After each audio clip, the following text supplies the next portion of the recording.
What do you think of binary, dude? Alright, so this is CRTV, the Rodcast, whichever. And I am currently speaking with Alex. Wait, how do you spell your name? Alex Rochon? Wow, you actually got it right the first time. Oh, really? That's unusual. Oh, I'm glad. It's Rochon. Well, yep, it's Rochon. Oh. Thanks for having me. No problem. I actually had a Speedoru now, here. And his name is Sean, so it's just like Ro plus Sean. So, that's pretty easy. Okay. Yeah, that cleared things up. So, yeah, to like, really summarize things, we kind of met in the Chaos Theater in, I think, 2011.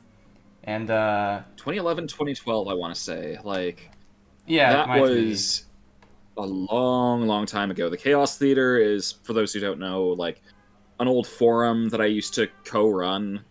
It's defunct now, and probably for the best. It is.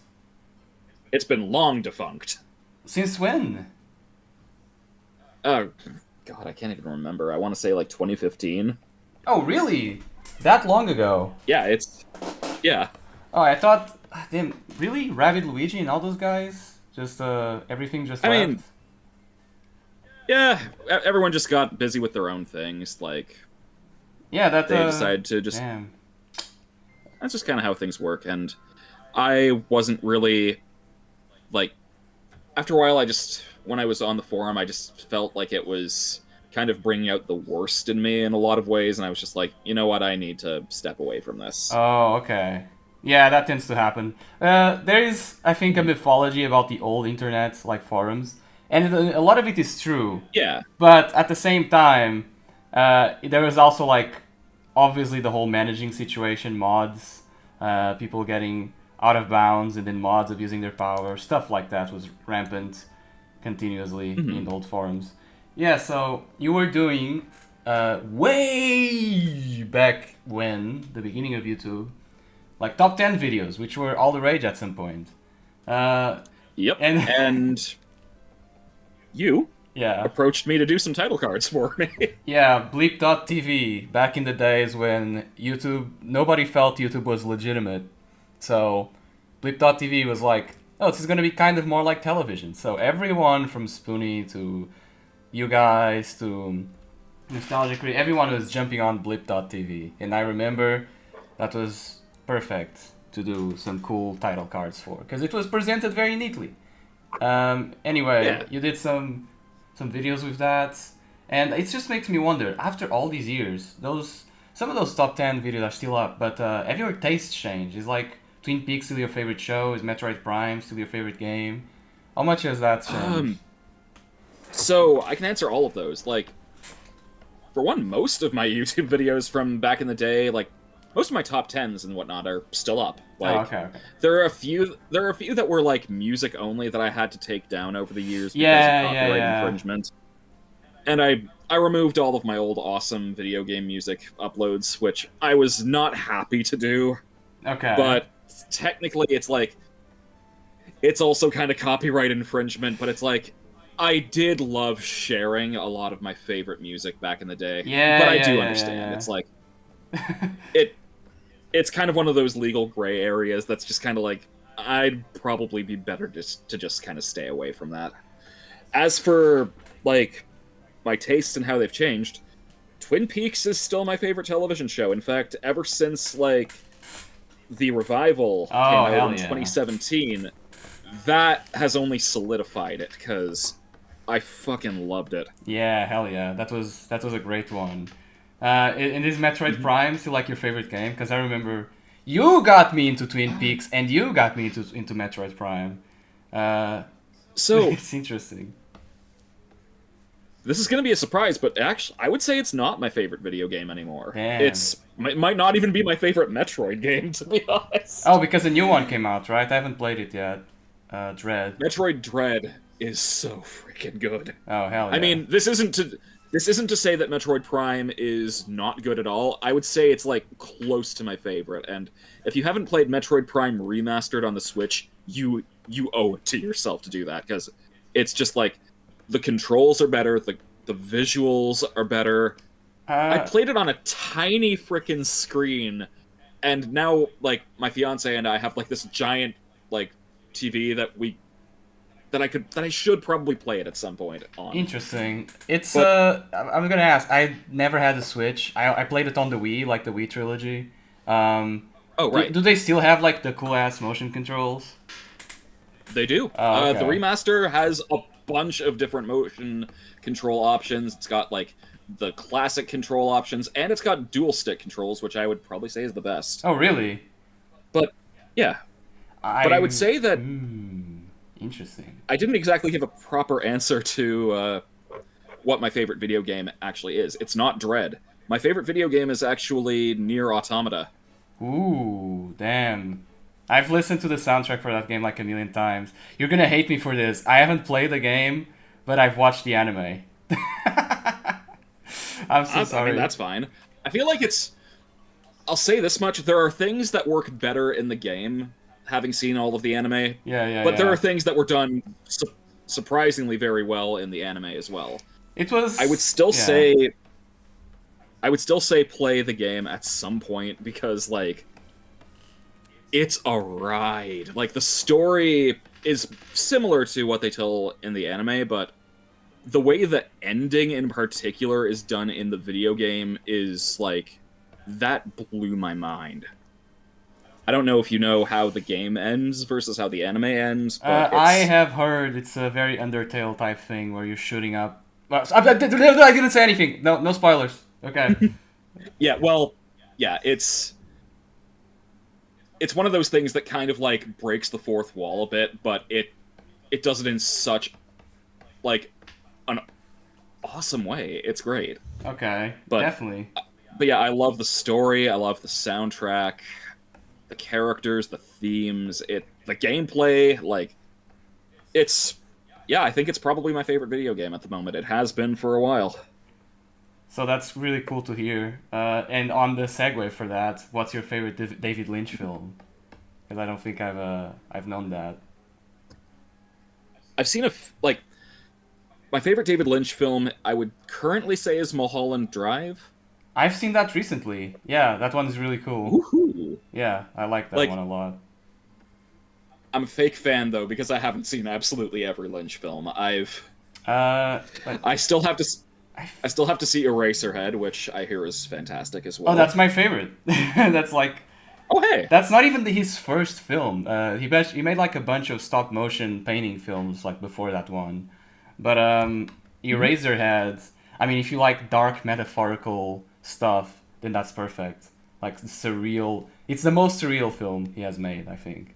So that's awesome. I'd love to see it at some point. I've seen Fire Walk with Me, I've seen Mulholland Drive, I've seen Blue Velvet, and I've seen The Elephant Man. Yeah, Blue Velvet is the one my parents love the most, and I think Fire Walk with Me. I think that's the one Lynch film I haven't seen. I think that's the one. It's one of those movies that, like, it's a very hard watch. Yeah. Like, it's basically like, think of everything you know from Twin Peaks that's like implied or in the background, that's like super dark, especially about Laura Palmer. Yeah. This is basically putting all of her suffering in the forefront, and it's very, very disturbing and brutal. Is that why it got critically panned? It's just brutal. Yes. At first, it was like, people wanted answers when it came out. People wanted to know what happened to Cooper at the end of Season 2. Mm-hmm. People wanted to see more of the quirky townsfolk, but instead they got this, like, really disturbing look at something they thought they already knew, so a lot of people hated it. In fact, I remember my dad saying he saw it in the theaters and came out saying that was the worst experience he had ever had watching a movie. That's interesting. It's so... People do want some mystery. They don't really know what they want a lot of times. That's kind of like a common thing in art, is you never know exactly. Exactly. Yeah. Because looking at Twin Peaks Fire Walk with Me years later, I think a lot more people accept it for what it is, and it's seen as another classic, which, honestly, good for David. Honestly, I have that movie with me right here, so I might just watch it. Who knows, today or something. Let's see Maybe, with if you're in that. the mood for it. I mean, again, pretty dark, but, I mean, if you can handle, like, if you can handle Twin Peaks The Return, you can handle Firewalk with Okay, me. okay, I'll be sure to But take that in mind. I want to ask you a question. Me? Oh, okay. Yeah. What'd you think of Mulholland Drive? Well, here's the thing. Lost Highway, Mulholland Drive, Inland Empire, all of those films are very difficult to say anything about, I believe. It's you have to be on the passenger seat because to even describe them, to even like describe them is kind of like I don't know, it's like trying to describe cognitively something that's merely sensorial. Um, Yeah. yeah, that's kind of the vibe I feel those David Lynch films are. They're supposed to summon in something almost guttural from you. They're not really supposed to, you can draw your To be theories. interpreted literally. Yeah. So that's kind of the vibe I got from Mulholland Drive and Lost Highway and Inland Empire. Those are more on that vibe. If That's, yeah. Inland Vampire. No, Inland Empire. Yeah, I think you need to watch that one. Out of the crazy Lynch films, I think that one is my favorite. It's also his last film. Really? Yeah, it's his last Yeah. film, which has been. It is his last, if you don't count The Return as a film, which some do. Wait, really? Oh, like a film divided in parts? Yeah, some have described The Return as basically an 18-hour-long film. Okay. Well, that's cool. Well, I think that's been enough of David Lynch. Let's go back to top tens, which you and Josh made an art form out of, and you know, I Debatably. well, obviously, when you make something like that, it's pretty fun to just share stuff you like, but at the same time, there's also disagreements, and I have some disagreements that are a long time coming. But don't worry about that. Well, Don't worry about so that. here's the thing. I mean, like, I might agree with you on some things, because my opinions have changed a lot over the years, and there are some things that, like, I think I've said or wrote in some of those videos that I don't really stand by these days. But that's just kind of human nature. We all... Yeah, it's eternal. The only constant is change, and Exactly. don't worry. It's just a funny bit I have at the end. Don't worry about it. Go right ahead.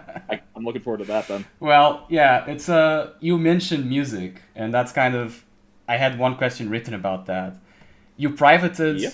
a bunch of videos about music, which is unfortunate because I do believe those were some of the most honest and best videos you and Josh had. Because it seems like you guys really had a passion for video game music, and I really wanted to Yeah. know why specifically that.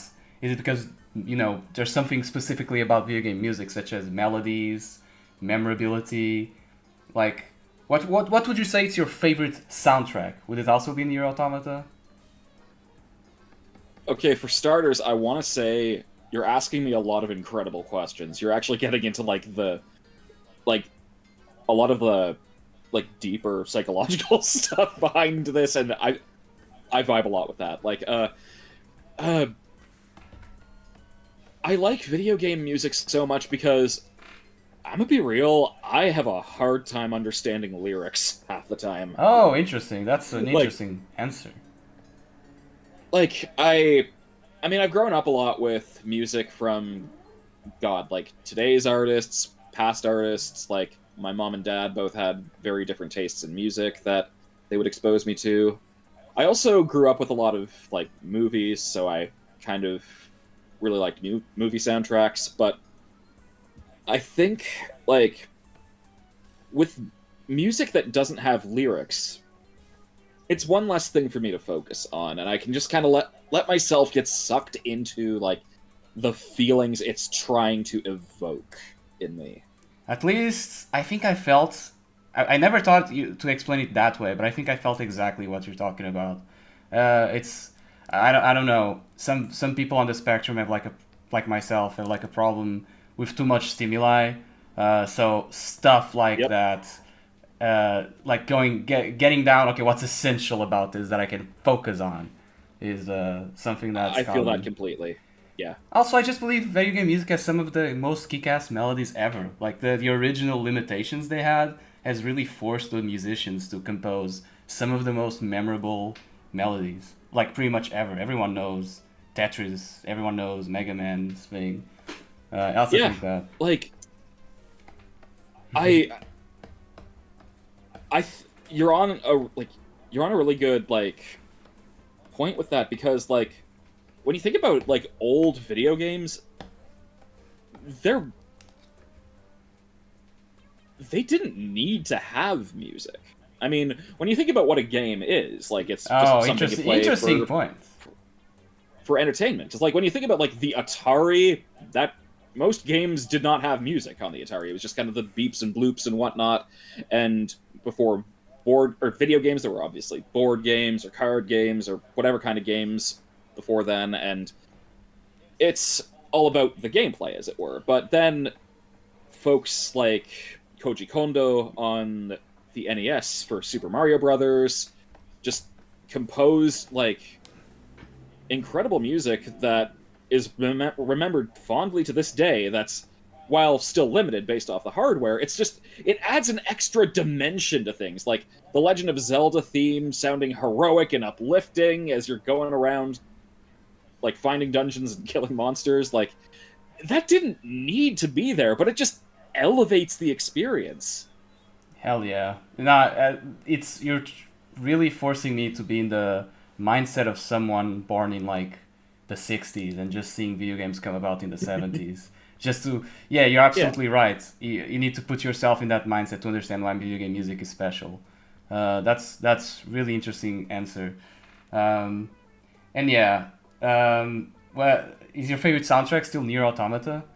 Sorry, is your Uh, favorite soundtrack from that game also? That's what I meant. so it's close. I Okay. think if I had to pick like what my favorite video game soundtrack is, though, like God, there are so many candidates. Like I love the soundtracks of Shadow of the Colossus, Super Of Mario course. Galaxy, Elden Ring is a recent favorite of mine.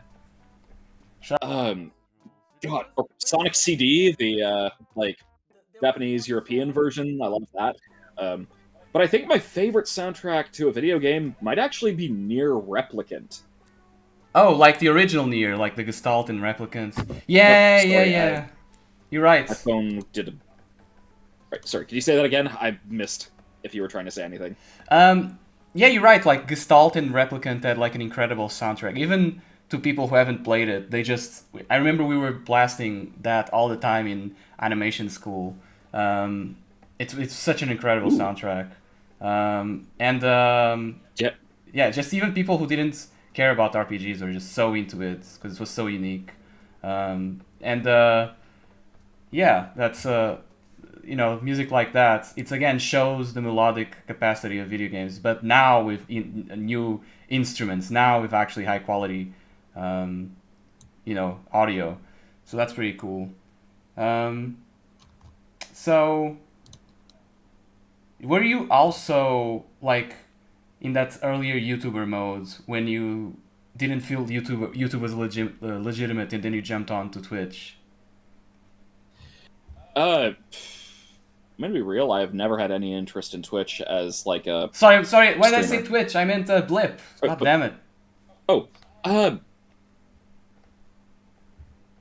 I'm gonna be absolutely honest. I don't remember why I switched to Blip at Okay. some point. I think mostly it was just like, actually, you know what? I think I do.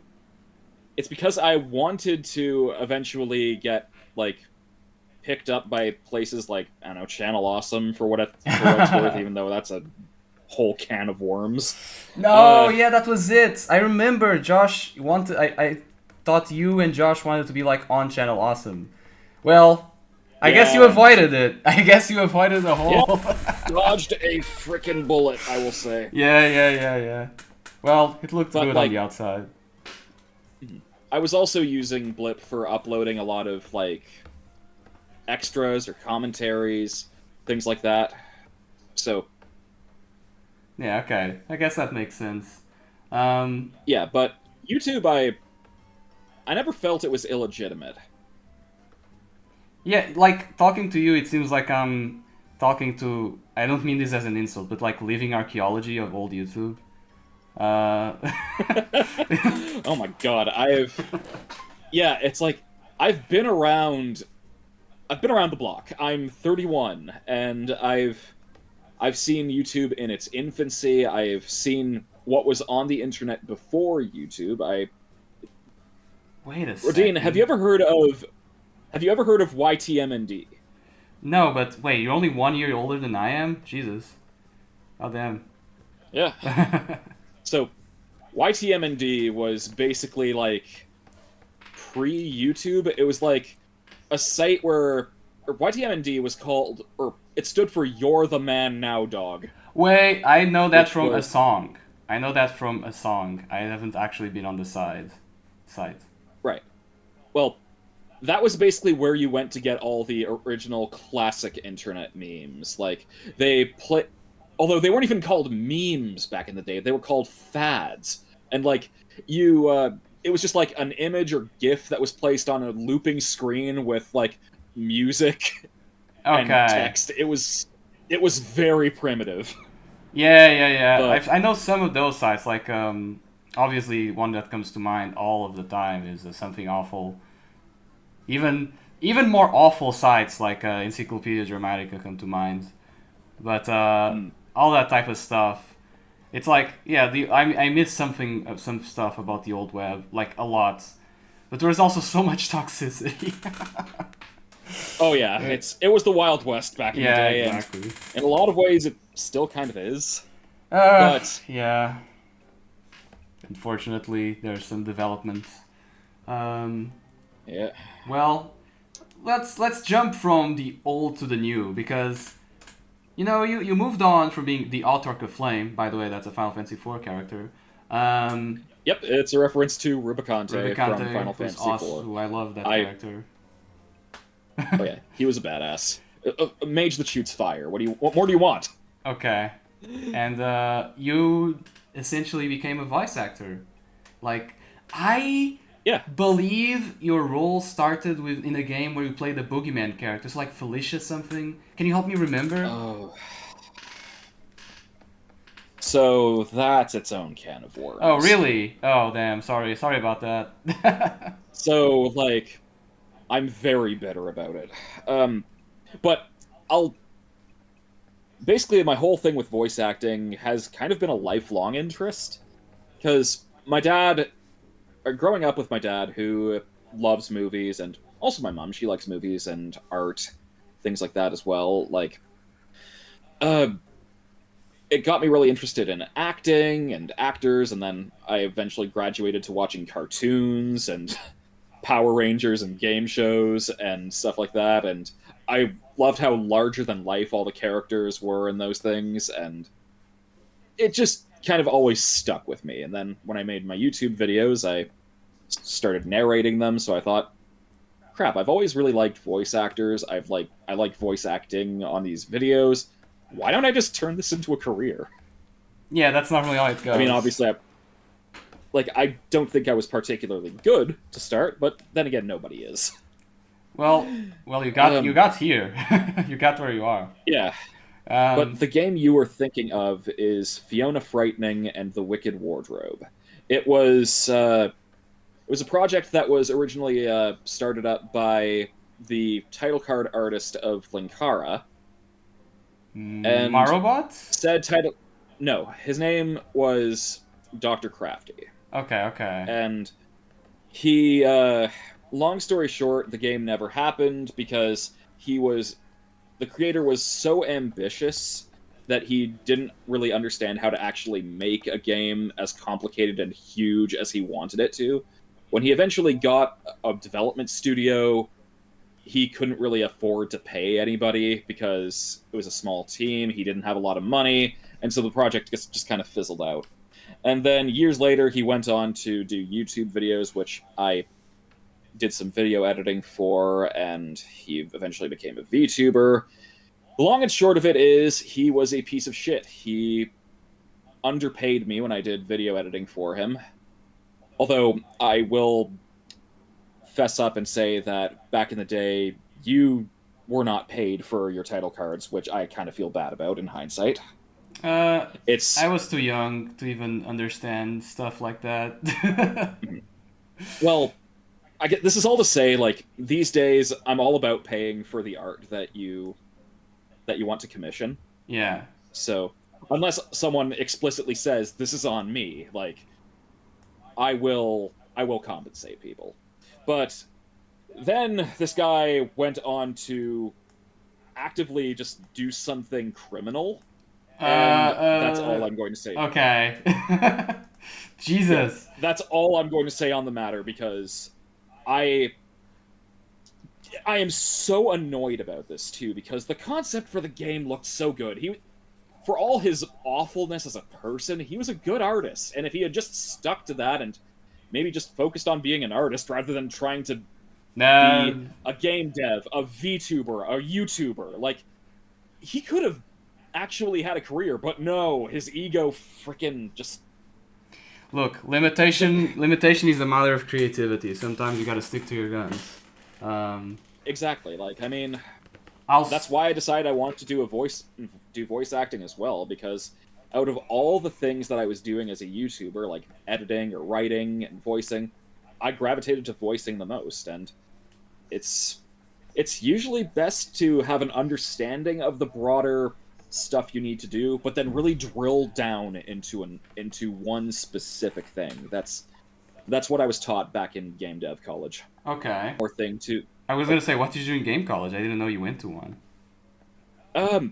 It was mostly for programming, although I really didn't like programming. It was just one of those things where I was desperately trying to look for something that I could do as a career, like after I'd finished university for film school, and I wasn't really having a lot of luck, and I wasn't sure if I was on the right path with anything, and I went back to college, and eventually I realized while I was there, what the hell have I been doing? Like, we got to the portions about level design and sound design, and I excelled at both of those, and none of it had to do with programming, so it was just like... The audio design stuff, though, it just kind of made me realize, like, well, I've been doing editing for the whole time. I don't always love it, I don't always enjoy it, but working with audio is something that I can do. Like, even apart from voice acting, I've done some work with, like, not engineering exactly, but a bit of mixing. I wouldn't call myself a professional at it, because I haven't really been... I don't know. But it was just like a few weeks. You had a job as an editor, right? At some points, if I remember correctly, as like a video editor. I've taken a few video editing jobs in my day. I was actually hired for a month as like an editor for a social media app's what's it called? Social media pages. Just making promotional videos for them. Oh. Which was nice. It paid the bills. Yeah, it paid the bills. Exactly. But if I can just pivot back to Fiona Frightening, I don't fully regret the experience, if only because there are people from that I'm still friends with. Like, some of the actors were good people. I'm friends with another one of the artists. I'm gonna shill him out. His name is Brandon. He goes by @BluePaintC on Twitter. BluePaintC, okay. He's very talented, and he does not get enough love for how good his art is. So definitely gonna also, check it out and maybe link it in the when this is out.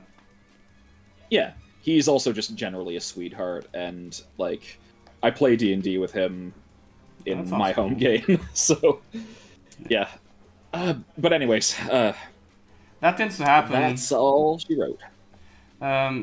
Well, like I say, difficulties, as long as you're still alive, man, adversity sculpts the self, so It's one of those Yeah. things that if you weather the storm, you're gonna come out stronger, unless you lost an arm or something. Um, anyway, have you ever heard the Buddha quote? What do you think you become? What do you feel you attract? What do you imagine you create? Well, I don't think I've heard it phrased like that, but I've heard similar ideas to that. Yeah. Because it's really interesting. Um, as for these quotes, and you can interrupt me at any point, is because I think it kind of applies to you a bit, from what I know of your progress. Like the Chaos Theater, as well as like the whole Laughing at Art Productions, it already had the basis around, just absurdity and intensity and theatrical motifs. So from your appreciation of a character such as Kafka, to you voicing Hades from Kid Icarus, as like in parodies and such, to Weefly, to Spenton, I see this progress throughout your life of creating just the right conditions to become ready to perform a character such as Caine. What I'm saying is like you slowly manifested this aspect of yourself, and Caine was like a character made for you. And Caine in his show essentially leads a theater of chaos. There's like dialectical symmetry here, like fate manifesting. That's what I'm saying. Okay, it's so weird that you said that because, like, I don't know if you saw, but on my Blue Sky and Twitter, I made the observation that in one of my old countdowns, top 10 funniest video game characters, I made a joke about, ladies and gentlemen, the Hot Topic Circus! Okay. Like, in an over-the-top kind of voice, and not only am I starring in a show called The Amazing Digital Circus, but now there's Digital Circus merchandise being sold at Hot Topic! Oh, hell yeah. That's... It's like, You want to talk about manifesting? That's manifesting destiny right there. Oh, yeah. So, that is a fascinating way of looking at it. Just like, I mean, my whole life I've always kind of been out there, eccentric, always, like, playing characters, so I guess this is just kind of like... Yeah, I guess it's only the natural end point of things. It's like... You wouldn't know that there would be... Like, you wouldn't know that there was a creator called Gooseworks that had the perfect character that you would voice in, but because of your progress specifically, it was just right there, perfectly, neatly waiting. I had no freaking idea. Like, I had done, like, my Spamton fan dubs in 2021. Like, I thought that was kind of like, okay, I'll just move on to the next big thing whenever that comes out. And then, in the summer of 2022, I just suddenly get a message from Jasmine at Glitch Productions, and I'm like, Glitch Productions? That sounds vaguely familiar? Do I know them? And so I just kind of look them up, and I'm like, oh hey, they've actually got a bunch of animated series under their belt. They look legit. And, basically, they're asking if I want to play this character because they saw my Spamton dubs, and I'm just like, okay, I'll bite. And then I see in the call sheet for the main characters of Digital Circus that Caine is explicitly, like, his voice is modeled after my Spamton. Yeah, and I'm just wow. Wait a second. I just see this and I'm like... There's that phrasing, don't let your memes be dreams. Or don't let your memes be dreams. No, don't let your dreams be memes. Okay, don't let your memes be dreams. No, don't let your dreams be Jesus Christ. Don't let your dreams be memes. Yeah, okay, no. But in this case, your memes became dreams. That's what I mean. Like, and literally. Yes. Wow. Yes. Because, like... I mean... Yeah, like... Just all the stuff I've done for fun has literally just led me to this point where I can do what I love for a living, basically. I've been... I mean, apart from voicing Caine, I've gone to conventions across the United States and even outside North America for the first time. I went to the UK last month. Oh, my buddy Nick was also traveling all around the world to, like, see the other places Nick is gonna do, like, their productions, like Ireland and stuff. Like Gaslight District Nick, right? Yeah, like my friend Nick, part-time Seagull. Yeah. Nick Shopko, who I still don't know how to say his name. Like, I probably know how to say your name better than I know his right now. Honestly, I'm going to guess that's right. That sounds like an accurate... Just based off how it's spelt, Shopko sounds like... Yeah. But, like, I've met him, actually, at some of these events. Glitch has had a few, like, group dinners, and... Yeah. They look really cool. It looks like incredible place to just work at, to be honest, just seeing it from afar. Yeah. And, yeah, when I talked to Nick, I was gonna do this interview. It was like, oh, you're gonna... Alex is, like, a cool guy. He's really chill. It's gonna be fine. So, yeah, that was nice of him. He seemed pretty cool, too. We probably haven't interacted that much, but based off, like... I mean, he's also Canadian, so I've got to give him, like, some props for that. Just teaming up with Glitch to produce some great old-fashioned Canadian craziness with the Gaslight District. Yeah, you guys are both Canadian. Oh, that's right. Yeah. Huh. I believe he's in Montreal, though. I'm in Toronto. Well, those are like the two big ones. Yeah. We actually have a friend who's also like a really top tier animator and director who's also from Canada, but he migrated to the US. So I don't know. There's a lot of Canadians going on around here. So how cool is is it cool to work with Gooseworks? How is it? I assume it's very positive. What do you guys do? What does she want? Goose. What does she ask from Caine? What does she ask from you? Basically just... Here's how directing with Goose usually goes. Like, she sends out the script for the latest episode. We start, like, going through the lines, and honestly, I don't do a lot of improv for Caine. I just kind of follow what is said in the script, and I have no problems doing that because what Goose says and writes is so fucking funny that I'm just like, you know what? Yeah, I'd be honored to say this. I've got nothing.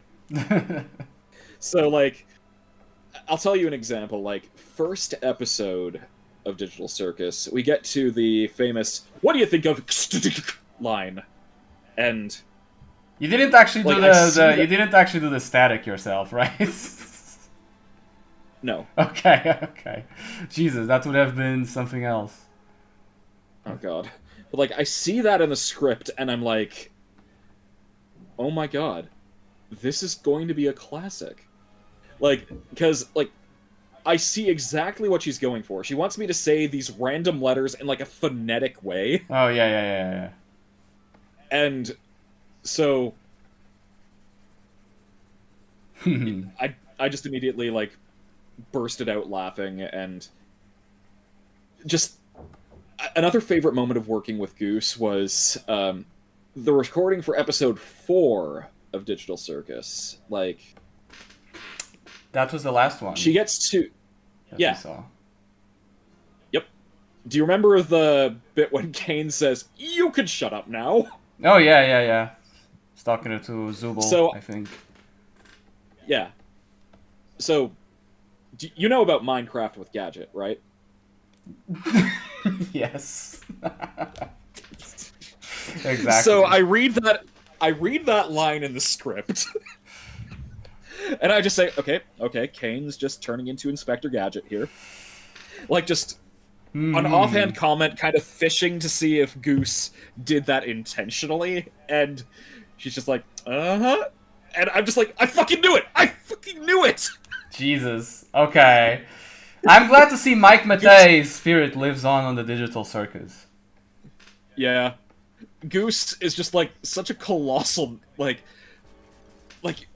Goose, the cast, these are my people. Like, the same kind of weirdo, terminally online memes that I love, they all love as well. It's wonderful.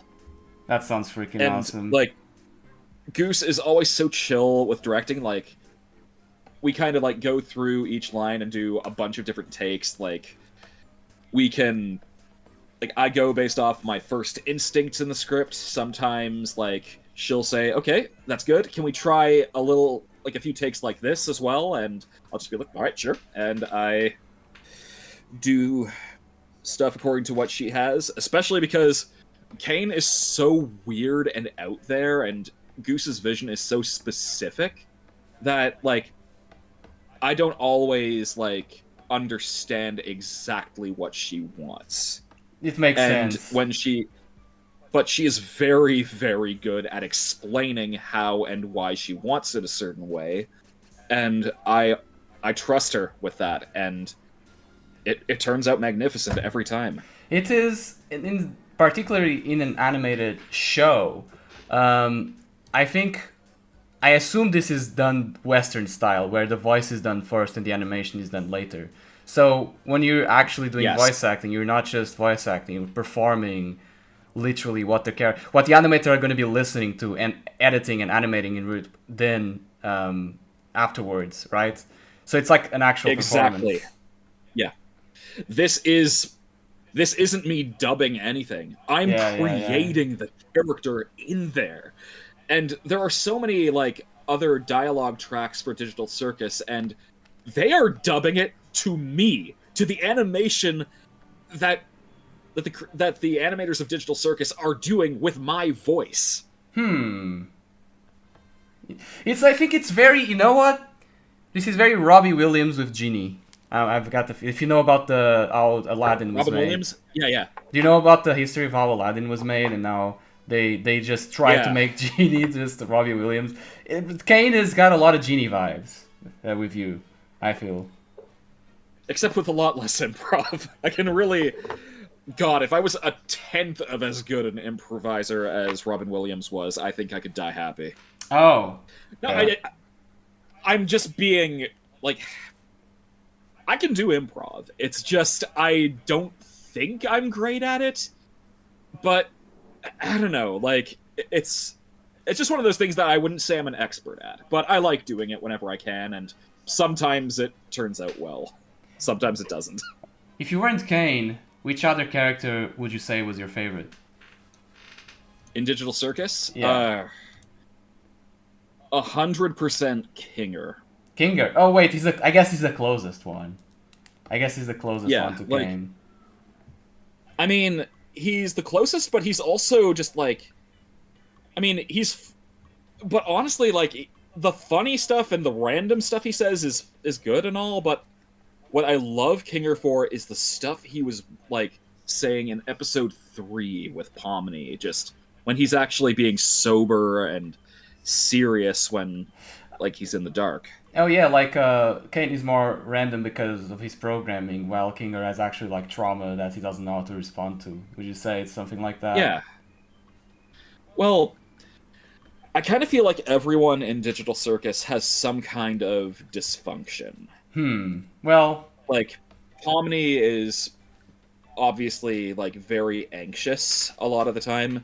Zubul has body dysmorphia. Wait, is Dangle that it? is... Is that the whole Pardon? thing? That Zubul has dysmorphia? Yeah. Okay. I guess that makes sense. I mean, episode 3 made that pretty clear with, like, how Zubul was talking about how they hate constantly having to pick up new pieces for themselves. Okay, I see your point. And how Caine is like, oh, all you have to do is just find new pieces! And Zubul's just like, you don't understand. It's just like... Yeah. Pomni's anxious, Zubul's got dysmorphia, Gangle is bipolar. No, yeah, that one's that one I can see. Ragatha is... You know what? I'm not going to say what Ragatha and Jax's deal is, because they've got a lot of stuff coming up. Okay, but Kinger, I think, is senile, or at least has dementia. PTSD? Shell shock? I don't know about... Well, I mean, everyone kind of has a degree of PTSD based off the situation, but Kinger's mind is actively, like, going. He's losing his lucidity, he forgets where the heck he is half the time, but when he's in a certain situation, he's able to recall things better. Yeah, So- okay, yeah, absolutely. He's also the oldest person in the circus, so I kind of see it as being... I kind of see it as being like someone who's losing their memories, like with dementia or Alzheimer's. Yeah, someone. Yeah, that sucks going through. But like you said, in very specific moments, they can be called back. Yeah. I guess in my case, it would be my favorite would be Zubul. I think she's the most Gooseworks character because if you've seen any of her previous stuff, they're always made of Oh, yeah. they're always made of very geometric shapes with big eyes. Like Elaine the Bounty Hunter. Yes, exactly. And I think that's the most honest character. I'm not sure if it is, but that's what it feels like. Well, Zubul is definitely, I think, the most mature out of the cast. Save Kinger whenever he's in the darkness. Like, in the darkness. Zubul, I think, is the most, like, together of the cast. Because... or the most stable, relatively speaking. Yeah, which is funny because she's literally made out of freaking things. Yeah. She can literally just fall apart at a moment's notice, like in episode 1 when the Gloinks attacked. Yeah, mentally stable, physically unstable. That's what the show displays her as. Well, Yeah. Can you summon in Caine to ask him questions so I can ask him stuff? I don't know! Can I? Oh, damn. Look who it is. Wait, Caine, can you see anything every time you talk? Your teeth being in front of your eyes and stuff like that. Well, because I have all-seeing eyes that are everywhere, I don't need to have just 2 eyes. I see everything. Oh, damn. Well, in this case, what if Pomni and Omni-Man fused together and became Pomni-Man? Would you be afraid? I think she'd just miss Gummy Goo. Okay. Because Omni-Man misses his wife, Pomni misses Gummy Goo. Okay, I see your point, Caine. I Translation: Gummy Goo is Pomni-Man's wife. I think you're right. All the sense. I think it's all the rights. I think you're right about everything you're saying. But what do you think of what do you think of Am? I am the guy. You know who he is. Oh yeah, I've heard a few things about that guy. We went out for bowling once. Never again. Okay, I see. What do you think of Shodan? You can't prove I associated with Shodan. Okay. I assume your code is perfectly intact. But now for real, what do you think of GLaDOS and that fella Wheatley? What do you think of those guys? I think GLaDOS and Wheatley are both a nice bunch of chums who have done absolutely nothing wrong. I am glad. And Wheatley is such an intelligent gentleman and a scholar. I'm glad you like them. What's your power level? Mine's pretty big. If I was in the Turing test and you were on the other side of me, how would you convince me you were sentient? I would probably yell, "This statement is false!" Okay, I would know that immediately. So, I guess you're not a GPT-like AI. You actually feel things directly, not just like probabilistic spaces. Can you feel things? I don't know how that works, actually. I'll assume. I just am. Okay. What comes after Zubulkar? What comes after Zubulkar? Yes. Kinger Throw Rug. Wow. Wait, that makes sense, actually. Okay, I can see that. What is the ultimate adventure like for you? The ultimate adventure is the friends you make along the way. I think that is your point. I think that's why you're here. I think that's precisely it. I mean, it could be. I saw bootleg figures of you and your peers at my local Chinese bazaar. You guys are pretty popular. Why is it always side by side with this Friday Night Funkin', Puppy Playtime, Friday Nights, Five Nights at Freddy's. What are these associations, Caine? What does it mean? Why are you always next to these things? Five Night Freddy? Yes, I'm so sorry, man. What's your... Oh! I need an adult! Okay, I'm so sorry. I just see all these things associated. I didn't know what to make of it. What's your biggest secret? Well, if I told you, it wouldn't be a secret, would it? Okay. You're right. You gotta keep that in closed up. But now for real, if Mr. Beast gave you a million, trillion, kajillion Robux, what would you do with them? I'd make a rig that makes the Roblox oof sound effect play in Mr. Beast's ears 24/7. Oof, okay. I see. I guess he deserves it. Okay, can you bring Alex back? Sorry, what? Yeah, I don't know. There's just like some crazy computer guy here. Anyway, Oh yeah, Caine just kind of does that sometimes. Oh, okay. And you know what's funny? I think Channel Awesome and Chaos Theater type content were one of the main factors in me becoming kind of good at English. Huh.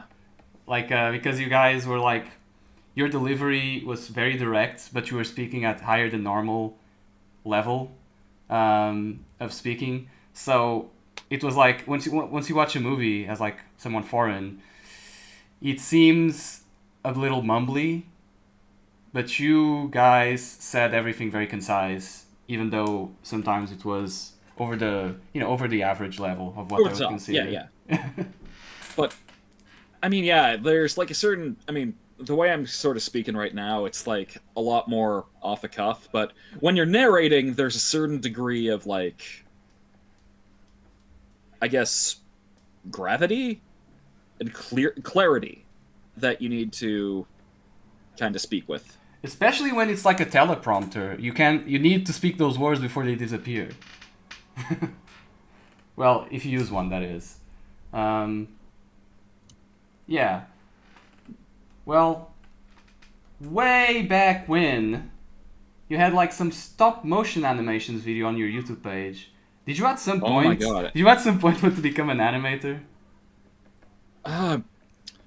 So that's like the biggest can of worms on the channel.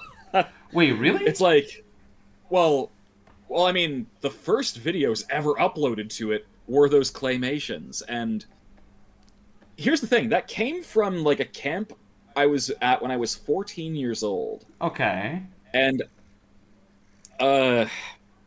basically a bunch of us uploaded like claymations we did at this camp, which was science and technology themed, and like some of the things there, or we did some claymation work as part of education about using computer programs for editing, which is also where I kind of gained my love for video editing, because that was the first time I'd ever used any kind of editing software. Oh, because you had to edit the whatever you photographed.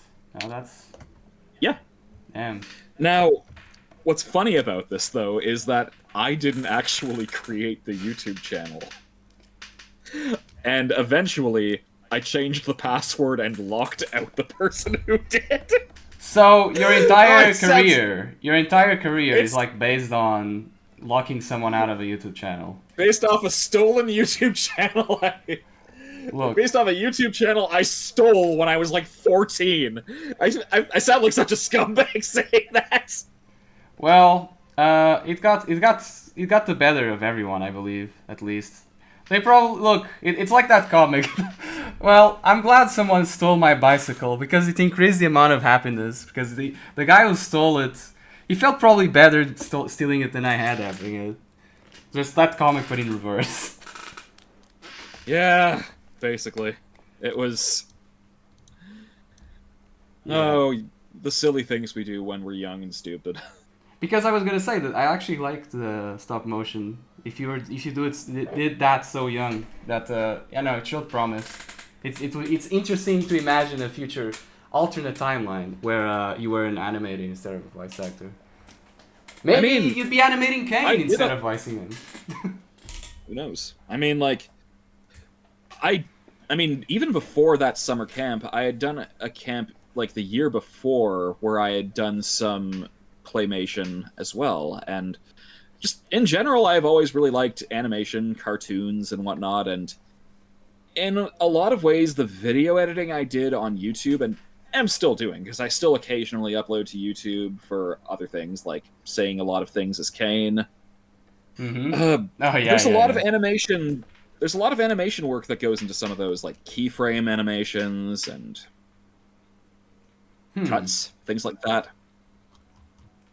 Okay. A lot of stuff that is adjacent to animation, anyway.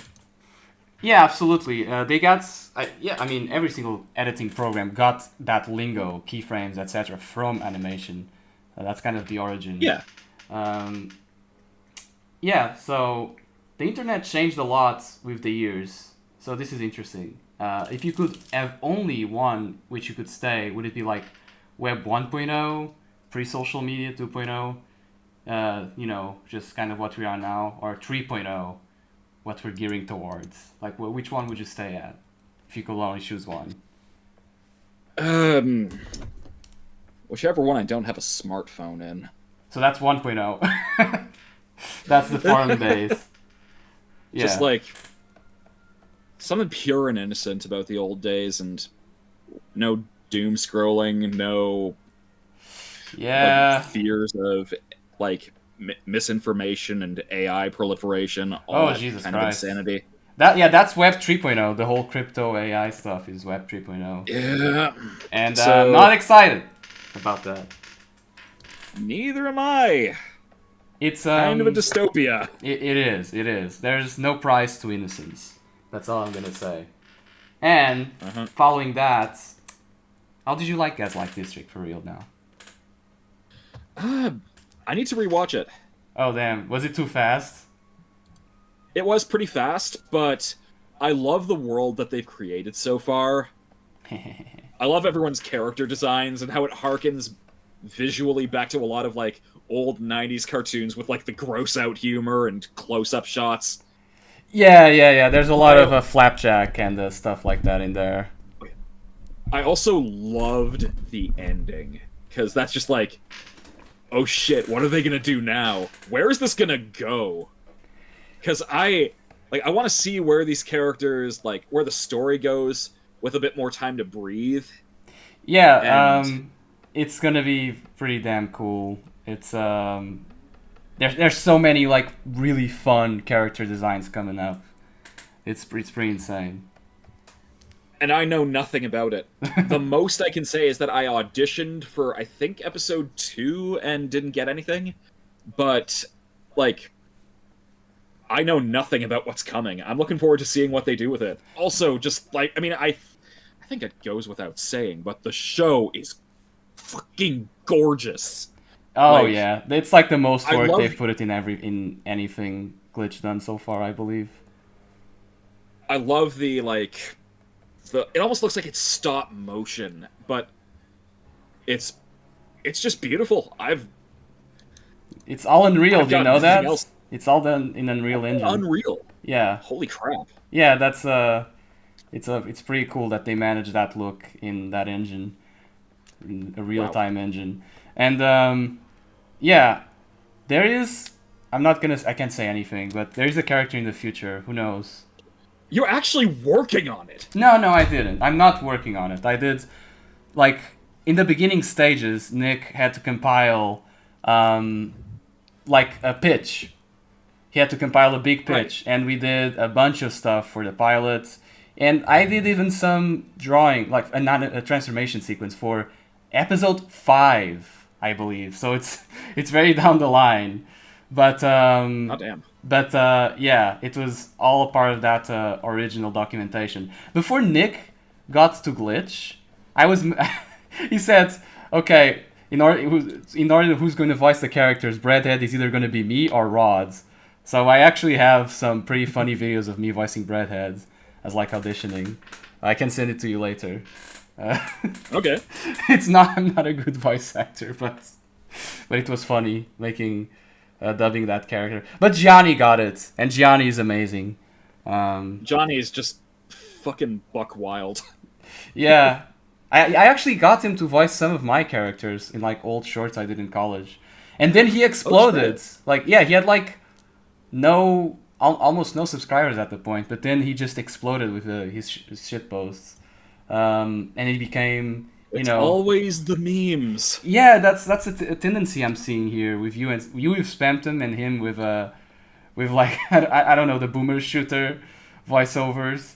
Those are so funny. And he's very talented. He can do more than he can do a bunch of things. He can do a bunch of ranges. And based off what I've nice heard, he's got like crazy range. Wait a second, my cat is trying to eat my tablet pen. I have to get him out of there. Okay. Yeah, so yeah, I also love the Gaslight District. I love what Glitch is doing with Digital Circus and all of that. And then the new, they even got an extra new show, Knights of Guinevere. So ambitious. I am so hyped for that one in particular because it's by Dana Terrace, who was in charge of the Owl House at Disney, and that show got fucked by Disney. Like, oh, so this is revenge. It was meant to essentially be like 3 seasons, but it got cut down to 2, and then a few like hour-long specials. So, just because it didn't fit Disney's brand, but based off what it looks like, this feels like it's going to be taking a lot of pot shots at Disney, and I am very much here for that. Okay, I see. It's kind of well, it's not made out of revenge, but I see your point. It's something that is pent up, creative frustration being unleashed in a way. I'm going to be absolutely honest. I don't really know a lot about what it's about. Okay. I have thoughts about what it could be, but whether or not it's like. But as for like what the themes of it are going to be, what like the story being told is, I can only like make the barest of guesses that there's going to be a lot of take that's to Disney, but even then I don't even know if that's the point. So no, it's I believe there's something else. Obviously there's a lot else. It's just just going to be interesting like you said. And it's going to be animated by Studio Miala, like the Irish studio ran by a paper bag animator who has done some pretty cool stuff in the past. Do you know a YouTube channel called Mecha Gamerzilla? No, I don't. That's a great classic. That's one of my favorite gaming channels. And Paperbag Animator is on there all the time. Sometimes you can even see the stuff he's working on his tablets, on his iPad. So it's like, Studio Miala is a pretty cool studio. So I want to see. Sorry, they're working with Glitch. It's because they're outsourcing the 2D production, I believe, or supplementing it with Studio Miala. And yeah, I'm excited to see what they're doing, what they're gonna do with them. Because I love it when, just Glitch has got it big, but now they're migrating into other projects, and they help out other indie projects and studios in the meanwhile, like that big video where they listed every other indie animation that's going on. That was really cool. I'm glad they mentioned Punch Punch Forever. That was cool of them. Yeah. And I wanted to ask you, based on that, is there any other indie current internet animation that you like besides the ones we talked about so far? There's Monkey Wrench. Oh, of course, Zerel. Yep.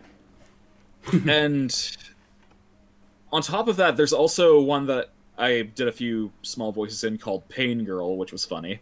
Pain Girl. Okay, I have to search that. It's basically like it kind of sounds like Powerpuff Girls, but like bloody and chaotic. Oh, it's wait, a lot of really? fun. Well, I like the Powerpuff Girls, so I'm definitely gonna check that out. My friend Jay actually worked for Monkey Wrench. He did some really cool stuff for there. Sweet. Yeah, Monkey Wrench. He's very dynamic. Zerel is probably the most insane guy out of every single one of these new, I guess, internet animation directors, because he does literally like 50% of the show himself. I'm not even joking. Like, I mean, yeah, like It's his baby from Yeah. everything I know about it. I've been seeing those characters made by him for a decade before this show. He was really, really digging at it for a really long time. I'm drawing a bunch of Canes, by the way. This whole time I've been drawing like a million Canes. I'll show you in the All right. end. Okay, cool. I mean, I see a few things on the picture you sent. Oh yeah, I'm continuing Really? them. It's like an endless line of Canes. Nice. I look forward to seeing them. They already look like they're kind of wacky. Yeah, So. I mean it's Caine. Yeah. Okay.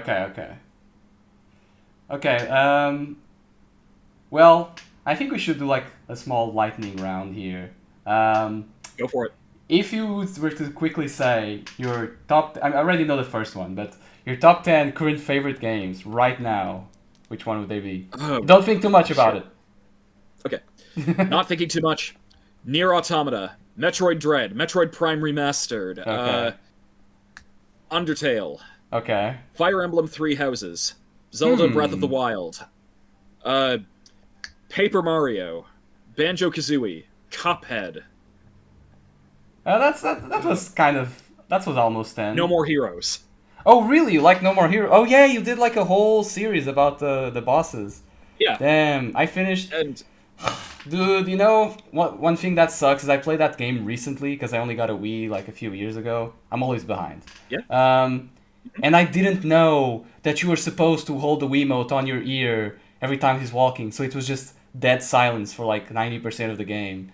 And then it's Oh yeah. and then it was like, wait a second, I'm supposed to be holding this like a phone. This is so cool. I missed out on so much content. Are you kidding me? Oh god damn it. But yeah, that game rules.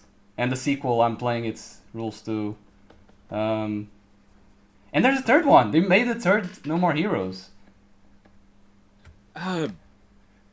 You mentioned the sequel of No More Heroes, No More Heroes 2. There's also Travis Strikes Again and No More Heroes 3. What is Travis Strikes Again? Is that not a definite sequel? Travis Strikes Again it's a sequel and also a spin-off, because the gameplay is a lot more arcade style than any of the other games, but the gameplay is kind of like hit or miss for a lot of people, but I think the game is still pretty great and worth going through, because like it's probably like it's a very personal game for Suda, because like it was made as like an anniversary thing of all of his work, and it's in a lot of ways Travis Strikes Again is a story about video game design and development. Wait, really? Why Yeah. did nobody tell me this? This sounds interesting. So yeah. basically, the whole plot of the game is Travis and Bad Girl's father get sucked into a haunted video game console. Huh. And the video game console has a bunch of video games that were made by this weird scientist lady named Dr. Juvenile. And all of these games you discover are kind of like representations of like, or like, she made each of these games in like a different part of her life, and they kind of, what's it called, tell different things about who she was as a person. And okay, I definitely saying way more interesting than the original pitch I've seen from people, which is I don't know, they were comparing to Hotline Miami or something. Oh yeah, there are some like references to Hotline Miami in the game. I've never played Hotline Miami, so I don't really know anything about it, but like basically some of the stuff from Travis Strikes Again's like story segments is very reminiscent of stuff that like actually happened in Suda's own life, like from careers or his obsession with dark themes, or even like executive bullshit from games that he's developed and how that I know exactly what the game you're talking about when you're saying that. Oh, yeah. There's basically a whole segment of that game that is like allegorical for how Suda had Shadows of the Damned butchered. Yeah. I remember those stories. Well. Oh wait, this is a lightning round. Okay. Do you have Risk of Rain Oh 2? yeah. No. Okay. Switch to yay or nay. Eh. Overpriced. Okay. But I'm probably still going to get it at the end of the day. The big N. The big N is Yep. inescapable. Sony Yeah. or Nintendo? Nintendo. I've always grown up with their stuff. Okay. But I like Sony. Favorite Caine moment? Favorite line from Caine is "You can shut up now." Okay, that was the last episode. But I mean, out of everything that's happened so far, I also really like when he says to Bubble, "Oh, Bubble, you always know how to make me say this exact sentence." Oh wait, no! I'm Zubul. Look at this cool bee I drew. Just that whole bit. Oh, yeah. I think I remember Just, like, now. God, like Caine, he's so pure and innocent, despite the fact that like Zubul is just like seriously trying to get through to him. He just does not get it. He is chaotic innocent. Yeah. Okay, Smash Main. I don't really have one, but I kind of cycle between Ridley, even though he's not great. I like using Pikachu. I use Wolf, Young Link. No, Palutena. Palutena is my main. Wow. Is she in a game before Ultimate? Because I don't have a Switch. Yeah. Okay, she's in. Yeah, she was in Smash 4 for 3DS and Wii U. Okay, I'll definitely try her out. I don't think I ever tried it, so that's a good. She's not very recommendation. good in Wii U and 3DS, but in Ultimate she's disgustingly good. Okay. Well, I'll try her out in the one Smash game I have. So Right. let's see what happens there. Okay, this is kind of a weird one. I have a favorite Brental Floss song.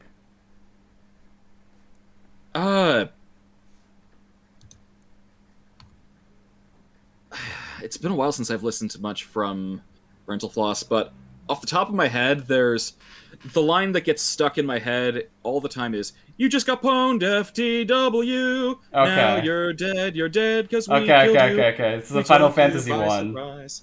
Yeah, It's the Final That. Fantasy one. He has a bunch of Final Fantasy ones. I guess he's a big fan. yeah.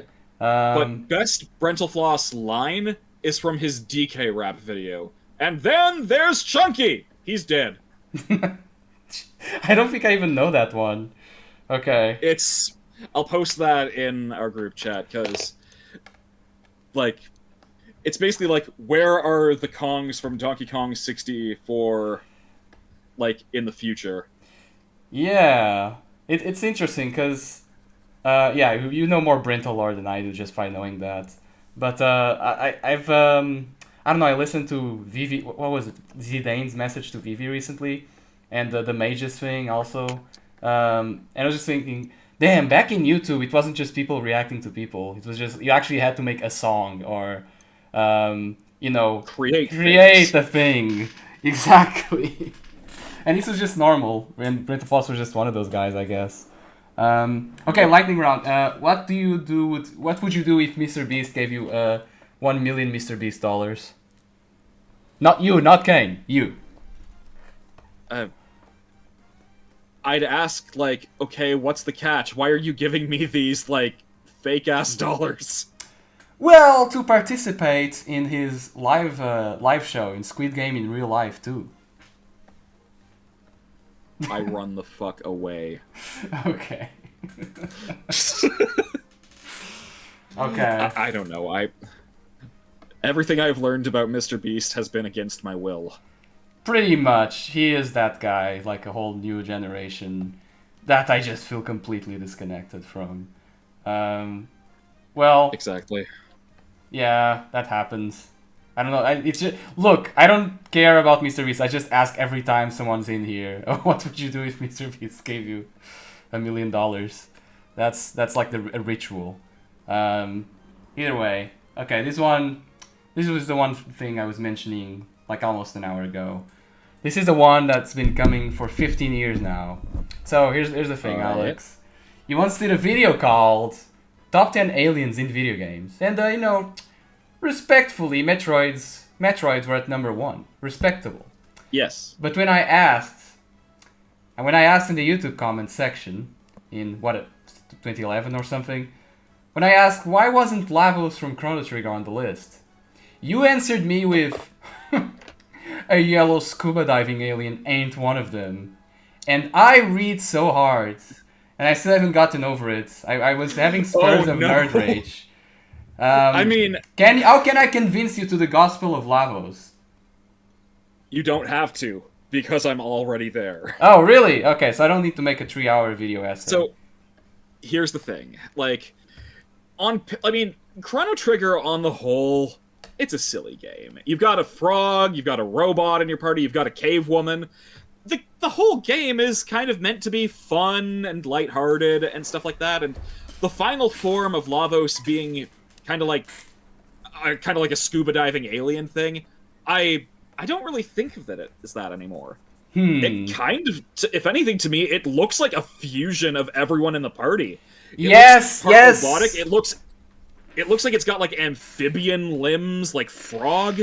You struck right at the chord. You struck right at the chord because Lavos before that, in the first form, is copying the entire, like, all organisms on the planet in a boss rush. But after you beat him, what is left? What's left? What's the strongest? It's you. It's the party. Yep. So he copies you. And, it's pretty good. Look, the one thing you need to know about me is that, like, when I was younger, not gonna act like I'm a perfect person even today, but, like, I was a lot more, like... Sometimes I said things just to stir the pot. Okay, I see. And... I don't stand by everything I said back in those days. I mean, you said that in the beginning, like, you changed a lot. Yeah. I just thought it would be funny to be, like, really angry after 15 years and then unleashing this one stupid question that nobody should be angry about. But yeah. But yeah, I'm right there with you. I think Lavos is pretty excellent, and frankly, like, I don't know if it really even seriously crossed my mind to put Lavos on that video, but meh. That's a question for 2011 me to answer if I ever have the ability to travel back in time. I guess we need to go back in time, just like in Chrono Trigger. Oh yeah, exactly. See, there's thematic resonance here. Yeah. Okay. If there is, what other things do you have besides the amazing digital circus going on in your freelance career? I've got a few other things going on. Like, there's stuff that I can't talk about. There are a few projects that I'm under NDA for. There's a few, like, cartoons that I'm working on. Things like that. Honestly, I need to put myself out into the world more, because there are people, like... Because I still don't have an agent. I need an agent. Oh, really? Okay. So, one thing I've been, struggling to do is, like, trying to look for one, but then I always, like, limit myself by thinking, oh, hey, like, I can just do this later, or, like, which one do I start with? How do I approach this agent? What do I write? Is this the right agent for me? And it's just like, I'm my own worst enemy. I completely understand. That type of bureaucracy, it's difficult. Being a teacher has forced me to put myself in situations like that I have to be ready for everything to deal with kids. So it's gotten me way better at talking just out of nowhere with strangers and stuff like that. Just even off the fly. I don't even need to have a topic. I'm just ready at all times. So sometimes it's a way of you have just kind of putting yourself out. Yeah. It forces you to be social. Life is 90% reaction and 10% action. I don't make the rules. It's just the way it is. I mean, I completely understand that, because, I mean, a lot of the stuff that's happened to me in my life has been just, like, oh hey, people saw this thing I did and are approaching me. Like, Yeah. I need to be more active, if anything. Yeah, So absolutely. But you'll get there, I think. You've done a great job so far with at least using this whole Caine thing to make more videos with the voices. yeah, And you can, and that'll hopefully you beat out the content farms. Hopefully you beat them out. Oh. Jesus Christ. Rodrigo, I have seen more pregnant Caine in my No! life than No, that's not a anyone. thing. It is. It's Oh, out well. there. Oh god, because I didn't want to sour the mood by bringing this up, but I have seen people saying Caine is an AI, so it's okay to replicate his voice, your voice. It's like, dude, what are you Yeah. talking about? What are you even on? It's like I'm just like, whatever. Just don't be surprised if I never want anything to do with you. I don't know. Like, there are going to be people like that. waters are muddied. It's unfortunate, but it is what it is. I don't have to agree with everything everyone does. Yeah, well, I think content farms are the bane. The entire bane of the internet can be traced back to them. And that's why I think Web 3.0 is just the worst. Even then... Yeah, and now it's arguably getting worse because now you've got AI content slop. Like, I yeah. don't know if you use like Facebook or anything. I barely do, but I had to anytime get I'm out. on Facebook. I was using Good. it. I was using it because of my family, Good. and then I had to get out. It was just so bad, dude. It was like, I think I saw the post, Mark Zuckerberg saying the average American only has 3 friends, but he has the social necessity for 15. That's why we're using AI to bridge that gap. Fuck no. Let's get out. Let me get out of here immediately. Immediately. How? Because they're reptiles in human. You know they live when he puts on the glasses. Yes. Okay, Yes. that's it. That's all the Silicon Valley tech bros are those guys. They're those guys. Yep. Yep. So time to And, get like, out.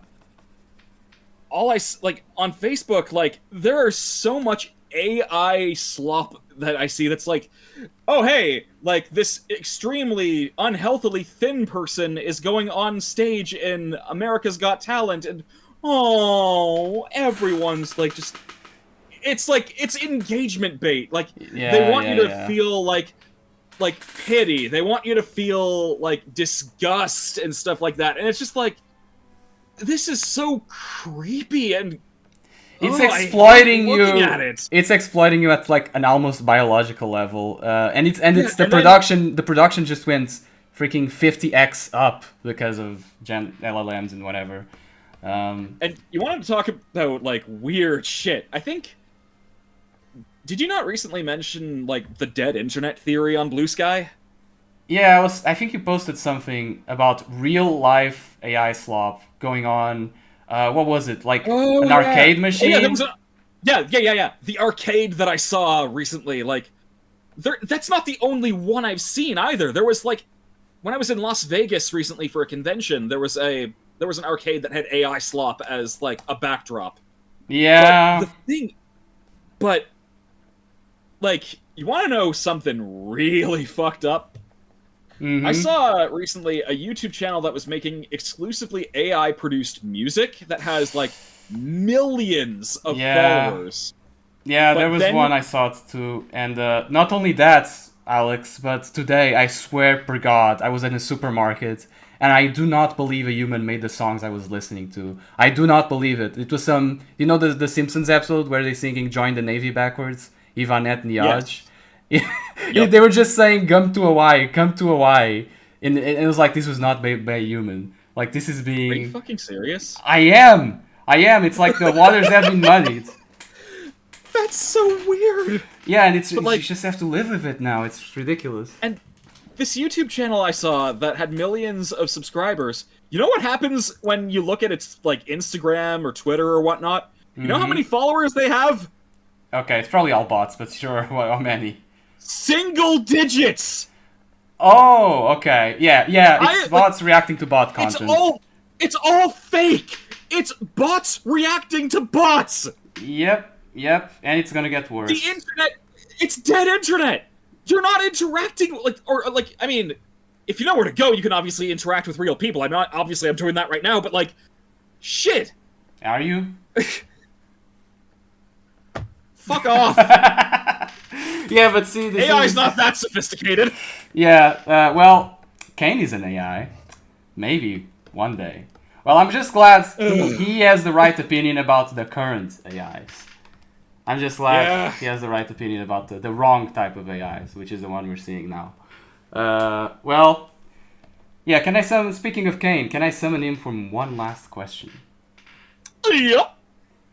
Okay, Caine, this is very important, though. This is very, very important, because I need to know... Well, go for it. I need to know, what toothpaste do you use? I use sour milk toothpaste. Why? Why would you do that? It's either that or I wash my teeth with hot sauce. Okay, that makes more sense. That's why the gums are all red all the time. Alright, Caine, it's been nice knowing you. You're my favorite AI guy at the moment. Why, thank you. You're also my favorite potentially not AI person. I'm having an existential crisis. An AI having an existential crisis. Alright. Isn't that all what Digital Circus is? Everyone having an existential crisis? I mean, we even saw the start of that with, like, episode 3 and yeah. I know. I'm just kind of commenting on the whole thing, like on the whole show. Yeah, it is sort of like everyone having an existential crisis, which is cool because I like existentialism. I think everyone should have. I think everyone should have an existential crisis. It's better to have an existential crisis than having a real physical world crisis with things going on. So yeah. Or just being I don't know. I see it as just not being oblivious. Absolutely. I'm already oblivious enough in some other areas, just where it's like, I don't know. It's like just being aware of what's going on and asking questions is always good. It's always the unexamined life is not worth living, quotes Socrates. Socrates, he never even wrote a book. Get him out of here. Never even wrote. He was relying on Plato the whole time. Come on, man. Yeah. Anyway. Yeah, it was nice having you, Alex. I'm really glad you took the time here. This was a lot of fun, man. I'm glad. I hope that Buddha quote lives on in your head. The whole manifest destiny.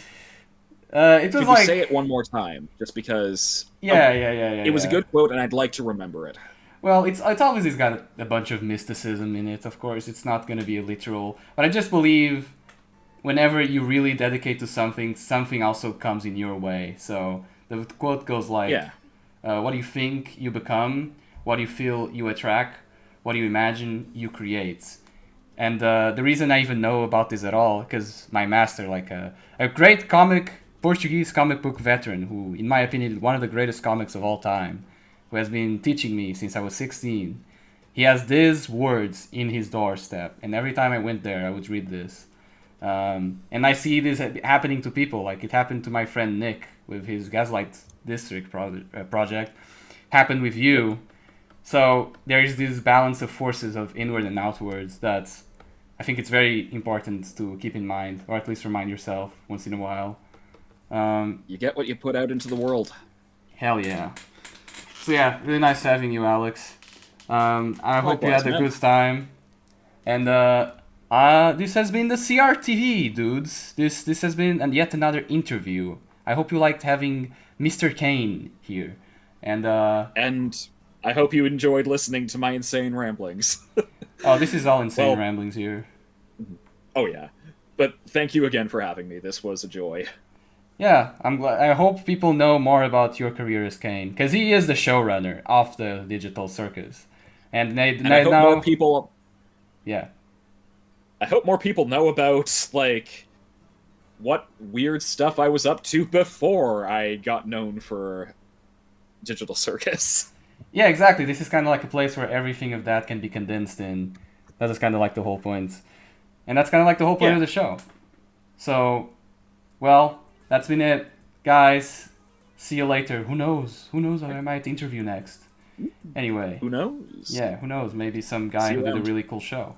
All right, I'm gonna press end record. Okay, see you guys on the next episode. Bye bye.